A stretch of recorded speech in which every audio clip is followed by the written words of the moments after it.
अस्सलाम वालेकुम व रहमतुल्लाहि व बरकातुहू। दुआए कनूत अगर किसी को याद ना हो तो वो क्या पढ़ें, ये मसला कमेंट बॉक्स में काफी बार हमारे भाइयों बहनों ने बहुत पूछा है।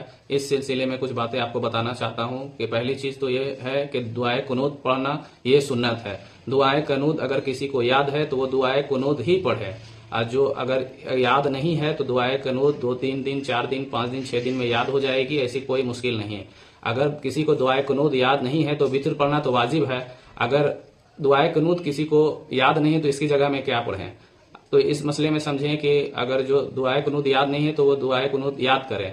धीरे धीरे आप दुआए कुनूत को याद करें। अगर जब तक याद नहीं हो रही तब उसकी जगह में आप ये दुआ पढ़ सकते हैं, रब्बना आतईना फिद दुनिया हसनतो व बिल आखिरति हसनतो व क़िना अज़ाबन्नार। अगर ये भी याद नहीं है आपको तो दुआए कुनूत की जगह अल्लाहुम्मा ग़फ़िरली, अल्लाहुम्मा ग़फ़िरली, अल्लाहुम्मा ग़फ़िरली इस तरह 3 मरतबा कहे और रुकू कर ले, अपनी नमाज पूरी कर ले।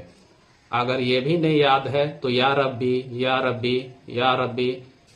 अगर कोई जानबूझ करके दुआए कनूत याद नहीं कर रहा है तो वो सुन्नत को छोड़ने का गुनहगार होगा, वो सुन्नत का उनको सवाब नहीं मिलेगा। और दुआए कनूत पढ़ना सुन्नत है। जब तक दुआए कनूत याद नहीं है रही है वो वित्र में ये पढ़ सकता है रब्बना आतईना। अगर ये भी याद नहीं है तो दुआए कनूत की जगह ये पढ़ा जा सकता है अल्लाहुम्मा ग़फ़िरली, अल्लाहुम्मा ग़फ़िरली, अल्लाहुम्मा ग़फ़िरली 3 दफा, और रुकू में जाकर के अपनी नमाज पूरी कर ले। और ऐसा ना हो कि ये मसला आपको समझ में नहीं आए, लेकिन दुआए कनूत आपको याद करना बहुत जरूरी है, वो सुन्नत है।